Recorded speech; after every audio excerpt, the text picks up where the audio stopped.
बिस्मिल्लाहिर्रहमानिर्रहीम। अस्सलामु अलैकुम दोस्तों, उम्मीद आप सब खैरियत से होंगे। सुल्तान अल परसलान पार्ट 18। रात गहरी हो गई थी, चारों तरफ अंधेरों के शयातीन नाच उठे थे। ऐसे में बेकरां वुसअत अफलाक तले गुमसुम खामोशी में सुल्तान अल परसलान के लश्कर में फजर की आज़ान की सदाएं बुलंद हुई थी। अंजाज शहर के लोगों और उसके गिरदो नवाह में रहने वालों ने शायद अपनी जिंदगी में पहली बार अजान की ऐसी आवाजें सुनी थी। अजान की आवाज सुनने के बाद अल परसलान जब अपने खेमे से बाहर आया तो खेमे के सामने ही जिदाक बिन तुगराई, सादुदौला गोहर, साद बिन मंसूर, निजामुल मुल्क तूसी और सुल्तान का बेटा मलिक शाह सल्जोकी खड़े थे। सुल्तान खेमे से बाहर आकर मुस्कुराते हुए उनके करीब हुआ। सबको उसने बुलंद आवाज में सलाम कहा। जिदाक बिन तुगराई की तरफ देखते हुए सुल्तान ने किसी कदर हैरत से पूछा, तुगराई के बेटे, तुम सबको लेकर कब से मेरे खेमे के बाहर खड़े हो? क्या कोई जरूरी काम था? अगर ऐसी बात थी तो मेरे खेमे में आ जाते।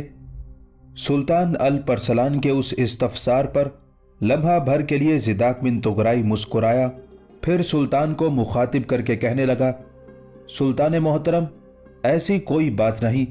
हम सब लोग अभी अभी आपके खेमे के सामने आए हैं और उसके बाद आप भी अपने खेमे से निकले हैं।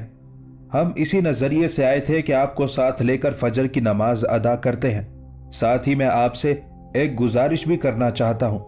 उसके साथ ही सुल्तान अल परसलान नमाजगाह की तरफ रवाना हो गया।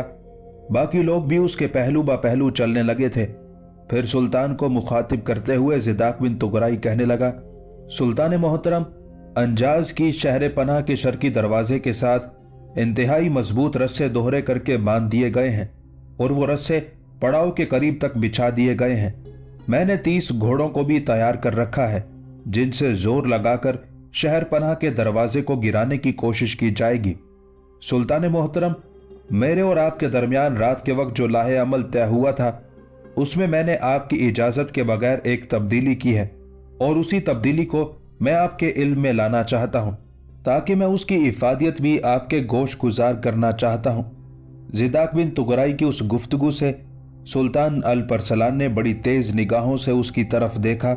फिर सुल्तान की आवाज सुनाई दी, तुगराई के बेटे, तुम तो इस अंदाज में गुफ्तगू कर रहे हो जैसे मैं तुमसे जवाब तलबी कर रहा हूं। मेरे अजीज, तुम मेरे लश्कर के सालारे आला हो। तुम्हारा हर फैसला मेरे लिए आखिरी हो सकता है। तुम्हारे फैसले को मैं कैसे रद्द कर सकता हूं? अब कहो, तुमने कौन सी तब्दीली की है? सुल्तान अल परसलान की उस गुफ्तगू ने जिदाक बिन तुगराई का हौसला बढ़ा दिया था। उसके बाद उसने कहना शुरू किया, सुल्तान मोहतरम, मैंने लश्कर के एक हिस्से को रात के वक्त इस्तेमाल किया। मैं उन्हें जमीन पर रेंगते हुए शहर पनाह के इस कदर करीब ले गया जहां से अगर शहर पनाह से तीर चले तो वहां तक पहुंचे और वहां से अगर चले तो शहर पनाह तक पहुंच सके। वहां मैंने बड़ी राजदारी के साथ अपने लश्कर के उस हिस्से के साथ एक लंबी कतार में दमदमे बनवा दिए हैं। जमीन को खोदकर जगह जगह गड्ढे बनाए हैं और सामने अच्छे खासे ऊंचे दमदमे बना दिए गए हैं। यह काम मैंने इस इरादे से किया है कि जब शहर पनाह का दरवाजा गिरता है और हम अपने लश्कर के साथ शहर में दाखिल होने की कोशिश करते हैं तो सुल्तान मोहतरम, उसका लाजमी नतीजा यह निकलेगा कि फसील के ऊपर जो शहर के मुहाफिज हैं वो हम पर तीरंदाजी करेंगे। इससे पहले भी जब मैं और आपने भागते दुश्मन का ताकुब किया था तो दुश्मन के पुश्ती हिस्से पर सुर्ख झंडियां नमूदार हुई थी। उसके बाद हम पर तेज तीरंदाजी की गई थी जिसके जवाब में दुश्मन का ताकुब तर्क करके हमें यहां पड़ाव करना पड़ा। सुल्तान मोहतरम, जब शहर पनाह का दरवाजा गिरेगा और हम लश्कर के साथ शहर में दाखिल होने की कोशिश करेंगे तो ऊपर जो दुश्मन के लश्करी हैं वो अगर हम पर तीरंदाजी करते हैं तो शहर का दरवाजा गिराने से पहले ही दमदमों के पीछे मैं अपने लश्कर का एक हिस्सा मुतय्यन कर दूंगा। उस लश्कर की कमानदारी मैंने आपकी इजाजत के बगैर साद बिन मंसूर को सौंपी है। उसके साथ ही मैंने उसे यह भी कह दिया है कि जब शहर में हम दाखिल हो जाएं तो हमारे पीछे पीछे वो भी उन तीरंदाजों को लेकर शहर में आ जाए, इसलिए कि एक बार हम शहर में दाखिल हो गए तो फिर दमदमों के पीछे बैठने वाले हमारे इन लश्करियों की इफादियत खत्म हो जाएगी। सुल्तान मोहतरम, मैं कह रहा था कि जिस वक्त हमारा लश्कर शहर में दाखिल होने के लिए आगे बढ़ेगा तो जब शहरपनाह के ऊपर से हम पर तीर अंदाजी की जाएगी तो जो लश्करी दमदमों के पीछे बैठे होंगे वो शहरपनाह के मुहाफिजों पर ऐसी तेज तीर अंदाजी करेंगे कि उन्हें अपनी जानें बचाने के लिए पीछे हटना पड़ेगा। फिर वो हम पर तीर अंदाजी नहीं कर सकेंगे। इस तरह बाहिफाजत हम अपने लश्कर को लेकर शहर में दाखिल हो जाएंगे। उस मौके पर एक दूसरी सूरत हाल भी सामने आ सकती है, और वो ये कि अगर शहर पनाह का दरवाजा गिरते ही दुश्मन की सिपाह शहर के दरवाजे से निकलकर हम पर हमलावर होने के लिए पेशकदमी करती है तो फिर हम आगे बढ़ेंगे और दमदमों से भी आगे चले जाएंगे और दुश्मन की राह रोकने के अलावा उसे पसपा करने की कोशिश करेंगे। ऐसी सूरत में फसील के ऊपर से तीरंदाजी नहीं होगी, क्योंकि इससे उनके अपने सिपाहियों को भी नुकसान होगा। जिस तरह हमने यहां से 8 मील शुमाल में दुश्मन को बदतरीन शिकस्त दी है, शहर पनाह से बाहर भी हम उसे शिकस्त देंगे।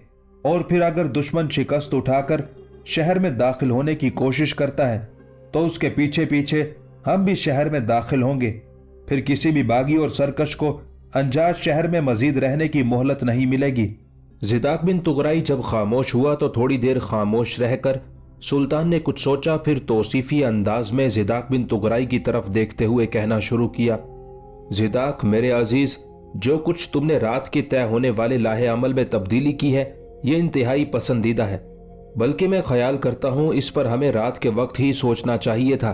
बहरहाल जो इजाफा तुमने किया है मैं समझता हूँ वो इंतहाई ज़रूरी है, और रात के वक्त ये बात हमारे जहन में नहीं आई थी। मेरे अजीज, अगर तुम ऐसा ना करते तो शहर पनाह के मुहाफिज यकीनन हम पर तीर अंदाजी करके हमें बेपनाह नुकसान पहुंचा सकते हैं। यहां तक कहने के बाद सुल्तान खामोश हो गया था, इसलिए कि वो नमाजगाह में पहुंच गए थे। आधा लश्कर मुस्तैद होकर पहरा देता रहा।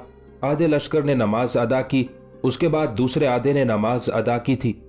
फिर जब फजर की नमाज के बाद कायनात का गमख्वार और शनासा और हमराज और आशना सूरज तलू होने लगा और मशरकी उफक शफक की लाली में डूब गया, तब फसील के ऊपर पहरा देने वाले दुश्मनों ने देखा मुसलमानों के लश्कर में एक हलचल पैदा हुई थी। जो रस्सा शहर पनाह के दरवाजे के साथ बांधा गया था वो अभी तक जमीन पर पड़ा था, लिहाजा फसील के ऊपर पहरा देने वालों में से किसी की भी निगाह उस पर ना पड़ी थी। उनके देखते ही देखते मुसलमानों का लश्कर 3 हिस्सों में तकसीम हुआ। सामने सुल्तान अल परसलान था, दाएं जानिब ज़िदाक बिन तुगराई और बाएं जानिब सादुद्दौला गोहर था। निज़ामुल मुल्क तूसी और मलिक शाह सल्जोकी को पड़ाव की हिफाजत के लिए रखा गया था। फसील के ऊपर पहरा देने वाले दुश्मन के लश्करियों ने दमदमों के पीछे छुपकर बैठे मुसलमान लश्करियों को भी नहीं देखा था, जिनकी कमानदारी साद बिन मंसूर कर रहा था। फिर तीनों लश्करियों के दरमियानी हिस्से में 30 घोड़ों को लाया गया जो एक दूसरे से जकड़े हुए थे।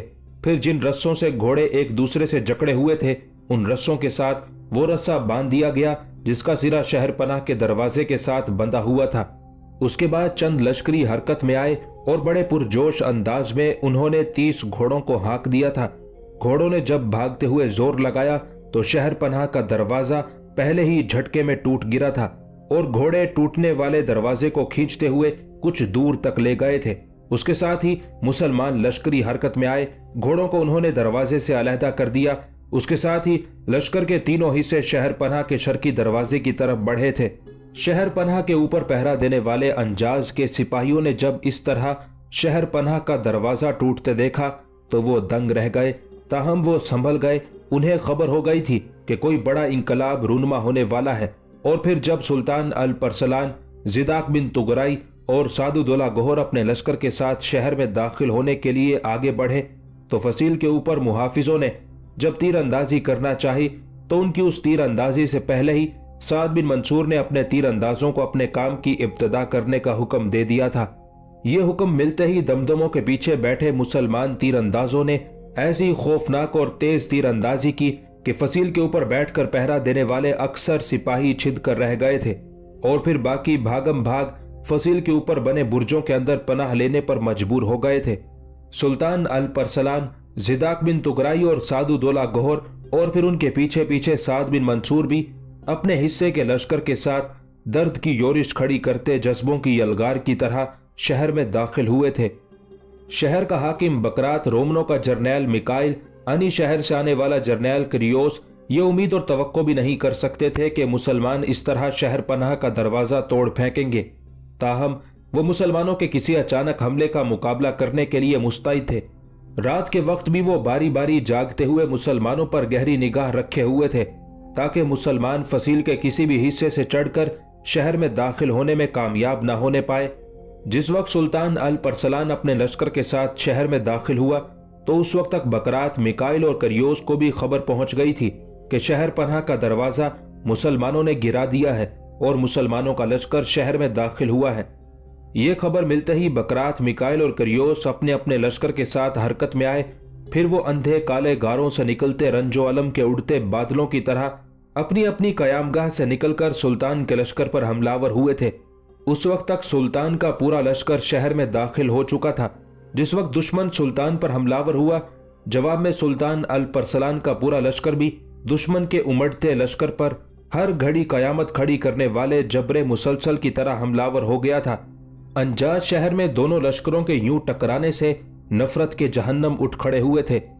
सीने में उठती ख्वाहिशें जुस्तजू के बगोले बनने लगी थी। बड़े बड़े तेगजन चलती तलवारों का शिकार बनते हुए किरदार की हथेली से गिरने लगे थे। बुलंद होती गिरती तलवारों के साए में अनगिनत लश्करी हरी में जान से गुजरने लगे थे। शहर के अंदर मैदान जंग का दायरा तेजी से पस्तो बाला करती ख्वाहिशों की तरह फैलता चला गया था। कुछ देर तक अंजाज शहर में घमसान का रन पड़ा था। बकरात, करियोस और रोमन जर्नैल मिकाइल ने अपनी तरफ से पूरी कोशिश की कि किसी न किसी तरह सिर्फ एक बार मुसलमानों के सुल्तान अल परसलान और उसके जर्नैलों को धकेलते हुए अपने शहर से बाहर निकालें, लेकिन उसमें वो कामयाब ना हो सके। जिस अंदाज में अल परसलान शहर पनाह का दरवाजा तोड़कर अपने लश्कर के साथ शहर में दाखिल हो गया था, वो भी शहर के लोगों के लिए एक अजूबा था। जब उन्हें खबर हुई कि मुसलमानों ने शहर में घुसकर हमला कर दिया है तो उनके रहे सहे ओसान भी खता होकर रह गए थे। शहर में एक अफरा तफरी भाग दौड़ मच कर रह गई थी। आखिरकार ये जंग अपने अंजाम को पहुंची। करियोस, बकरात और मिकाइल को बदतरीन शिकस्त हुई। वो अपने लश्करियों को लेकर शहर पनाह के दूसरे दरवाजों से निकले और गुर्जिस्तान के दूसरे शहरों की तरफ भाग गए थे। जिस वक्त दुश्मन पसपा हुआ, उसे शिकस्त हुई और वह भाग खड़ा हुआ था, उसी वक्त सुल्तान अल परसलान अपने घोड़े से उतरा। जमीन की नंगी पीठ पर दोजानू होते हुए वो सजदे में गिरा। उसके बाद इंतहाई आजजी और इंकसारी में वो अपने खुदावंदे कुद्दूस का शुक्र अदा कर रहा था। उस वक्त सुल्तान अल परसलान के जर्नैल जिदाक बिन तुगराई, सादुदौला गोहर और साद बिन मंसूर, निजामुल मुल्क तूसी और बेटा मलिक शाह सल्जोकी उसके करीब खड़े थे। सुल्तान अपनी जगह से उठा। सब ने देखा सुल्तान की आंखों में आंसुओं की नमी थी। जिदाक बिन तुगराई बराबर बड़े गौर से सुल्तान की तरफ देखे जा रहा था। उसके उस देखने के अंदाज से सुल्तान के चेहरे पर हल्की सी मुस्कुराहट नमूदार हुई। सुल्तान आगे बढ़ा, जिदाक बिन तुगराई के कंधे पर हाथ रखा। फिर जिदाक बिन तुगराई को सुल्तान अल परसलान ने मुखातिब किया। जिदाक, मेरे अजीज, मैं जानता हूं तुम मेरी आंखों की नमी से परेशान हुए होगे। कसम खुदावंदे कुद्दूस की, ये आंसू खुशी और शुक्रगुजारी के आंसू हैं। मैं अपने अल्लाह का इंतहा दर्जे का ममनून और मशकूर हूं कि उसने मुझे कामयाबी अता की। अंजाज शहर से बाहर जंग की इब्तदा मैंने उसी का नाम लेते हुए की थी। अंजाज शहर में दाखिल होते वक्त भी मैंने उसी को मदद के लिए पुकारा था। उस खुदाए वाहिद ने मेरी उस पुकार को सुना और अपने आजिज बंदे को आज दुश्मन की इस बदतरीन कुव्वत के सामने बेहतरीन फौजमंदी अता की। इसके बदले में उसका जिस कदर भी शुक्रिया अदा किया जाए वो कम है। यहां तक कहने के बाद सुल्तान अल परसलान थोड़ी देर के लिए रुका। उसकी उस गुफ्तगू से बाकी लोगों के चेहरों पर भी खुशगवार मुस्कुराहट नमूदार हुई थी। उसके बाद सुल्तान ने एक बार फिर सबको मुखातिब किया, अब मेरे साथ आओ, शहर के नज़्मो नस्क को अपने हाथ में लें। सुल्तान के उस हुक्म पर सब उसके साथ हो लिए थे। सुल्तान ने शहर का नज़्मो नस्क संभालने के लिए अपने लश्कर को कई हिस्सों में तकसीम किया और लश्कर के उन हिस्सों को मुख्तलिफ जगहों पर मुतय्यन किया ताकि कोई शख्स शहर में बदअमनी बर्पा ना कर सके। अंजाज शहर को फतह करने से सुल्तान को बहुत कुछ हासिल हुआ।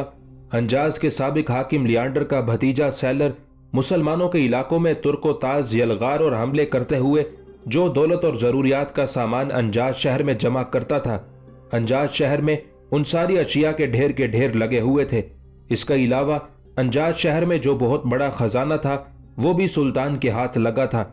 उन सारी चीजों पर कब्जा करने के बाद सुल्तान ने छोटे छोटे दस्तों की कुछ टोलियां अपने लश्कर से मुकर्रर की और उन्हें सामान देकर मुसलमानों के उन इलाकों की तरफ रवाना किया जहां सैलर ने तबाही और बर्बादी का खेल खेला था।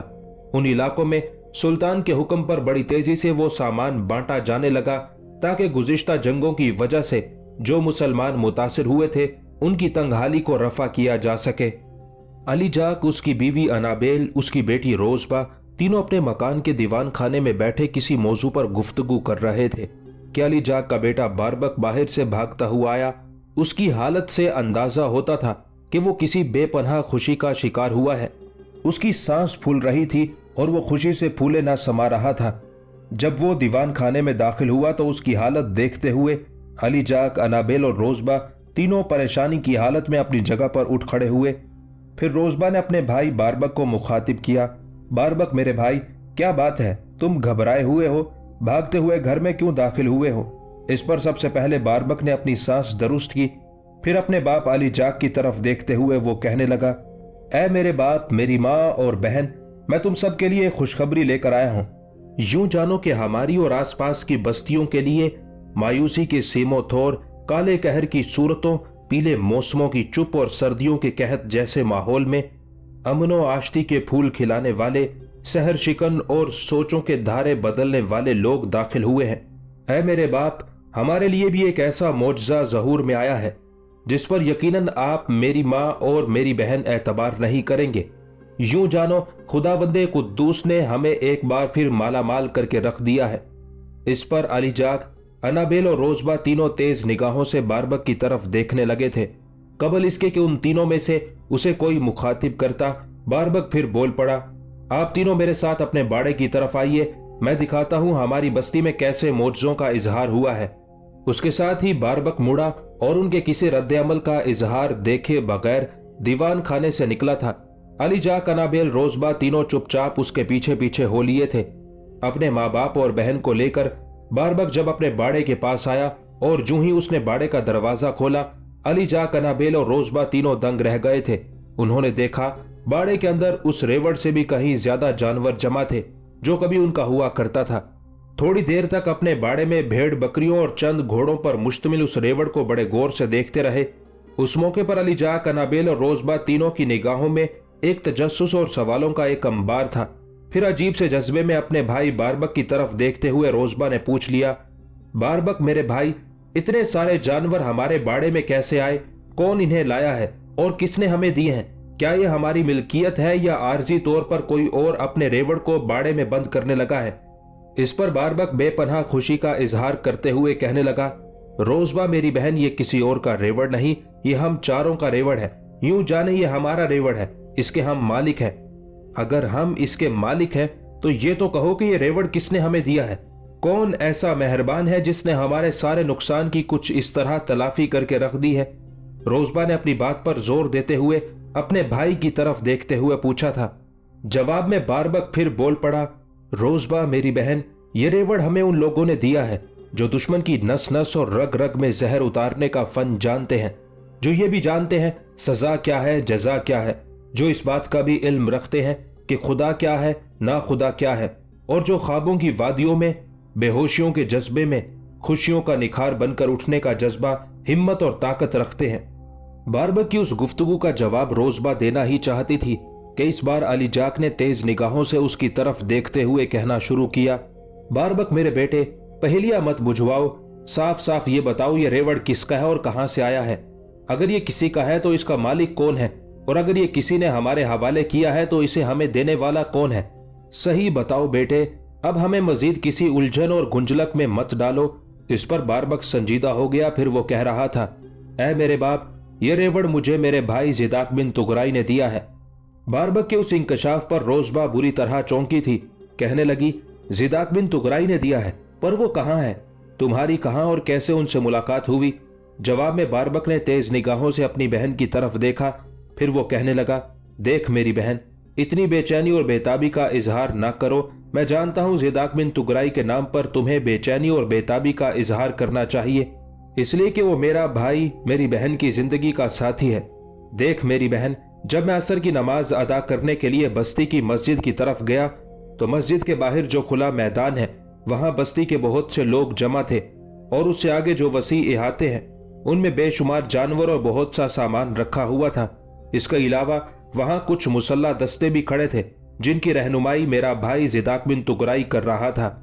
जिदाक बिन तुगराई को देखते ही मैं उनकी तरफ भागा, उनसे मुसाफा किया। उन्होंने मुझे प्यार किया और कहने लगे, तुम बड़े अच्छे वक्त पर आए हो, मैं तुम्हारे घर ही जाने वाला था। फिर उन्होंने बस्ती के बाहर के खुले मैदान में जो जानवर खड़े थे उनमें से ये जानवर मेरे हवाले किए। कहने लगे कि गुर्जिस्तानियों के हमले के नतीजे में हमारे जो जानवर जाया हो गए थे ये जानवर उनकी जगह हैं। साथ ही उन्होंने मुझे कुछ नकदी भी दी थी। उसके साथ ही अपने लिबास के अंदर से एक बड़ी सी थैली बारबक ने निकाली और अपने बाप की तरफ बढ़ाते हुए कहा, नकदी की ये थैली मेरे भाई जिदाक बिन तुगराई ने मुझे दी है। अली जाक ने वो थैली ले ली और उसे उलट पलट कर देखने लगा। बारबक के उस इंकशाफ पर जहां अली जाक और अनाबेल बेपनाह खुशी का इजहार कर रहे थे वहां रोजबा की हालत भी काबिले दीद थी। उस समय जिदाक के मुतालिक ये सारी खबरें सुनने की वजह से रोजबा अंदर तक खुशी महसूस कर रही थी। थोड़ी देर तक उस खुशी से रोजबा लुत्फ अंदोज होती रही, अपनी जगह पर खामोश मुस्कुराती रही। फिर उसकी आवाज कुछ इस तरह सुनाई दी जैसे यादों के खनकते जाम एक दूसरे से टकराते हुए खुशकुन आवाजें पैदा कर गए हों। रोजबा के लहजे और उसकी आवाज में भी उस समय ऐसी ही शिरीनी, ऐसी ही मिठास थी। उसने अपने भाई बारबक को मुखातिब किया था, मेरे अजीज भाई, अगर जिदाक बिन तुगराई हमारी बस्ती में आए हैं तो हमारे घर क्यों नहीं आए? तुम उन्हें अपने साथ क्यों नहीं लेकर आए? इस पर पहले बारबक ने एक हल्का सा कहकहा लगाया, फिर अपनी बहन की तरफ देखते हुए कहने लगा, रोजबा मेरी अजीज बहन, मैं उनका हाकिम नहीं लगा हुआ। उनके साथ काफी मुसल्ला दस्ते और बेशुमार सामान और अनगिनत जानवर हैं। वो पिछली बस्तियों में सारा सामान बांटते हुए आए हैं। अपने कुछ दस्तों को उन्होंने हमसे अगली बस्तियों की तरफ ऐसा ही सामान बांटने के लिए रवाना किया है। बहरहाल मैंने उन्हें जब घर मिलने के लिए कहा तो वो कहने लगे कि मैं तुम्हारी बस्ती में सामान बांटने के बाद फिर तुम्हारे घर आता हूं। बारबक के उस जवाब पर रोजबा खुश हो गई थी। उस मौके पर अली जाक ने रोजबा और बारबक की तरफ देखा और कहने लगा, रोजबा मेरी बेटी, बारबक मेरे बेटे, हमारे बाड़े में जो ये सारे जानवर जमा है ये हमारे हैं, तो इसमें से एक पले हुए मेमने का इंतखाब करो। जिदाक बिन तुगराई की आमद से पहले ही पहले हमें उसके लिए खाना तैयार कर लेना चाहिए। वो अंजाज से यहाँ तक सफर करने और फिर लगातार सामान बांटने की वजह से थका हुआ होगा। बेटे, हम उसके आते ही खाने और दूसरी अशिया से उसकी तवाज़ो करेंगे। अपने बाप अली जाक की उस तजवीज से बारबक और रोजबा दोनों खुशी में झूम उठे थे। फिर दोनों बहन भाई ने अजीब से अंदाज से एक दूसरे की तरफ देखा। उसके बाद वो भागते हुए बाड़े में दाखिल हुए। उन्होंने सलाह मशवरा करके एक मेमना पकड़ा, फिर वो उसे बाड़े से बाहर लाए। उसके बाद अपनी हवेली की तरफ देखते हुए अली जाक कहने लगा, मेरे बच्चों, मैं ये मेमना जिबा करके गोश्त साफ करके तुम्हें दे जाता हूँ। मैं खुद जिदाक बिन तुगराई को लेने जाता हूँ। मेरे आने तक तुम दोनों माँ बेटी खाना तैयार करो। इस पर बारबक फौरन बोल पड़ा, ऐ मेरे बाप, मेमना जिबा करवाने और उसका गोश्त साफ करने के बाद मैं भी आपके साथ चलूंगा। मैंने माँ और बहन के साथ मिलकर खाना तो नहीं तैयार करना। इस पर सब ने कहकहा लगाया। बारबक की उस तजवीज से अली जाक ने भी इत्तेफाक किया। वो चारों मेमने को लेकर अपने घर लाए। मेमने को उन्होंने जिबा किया।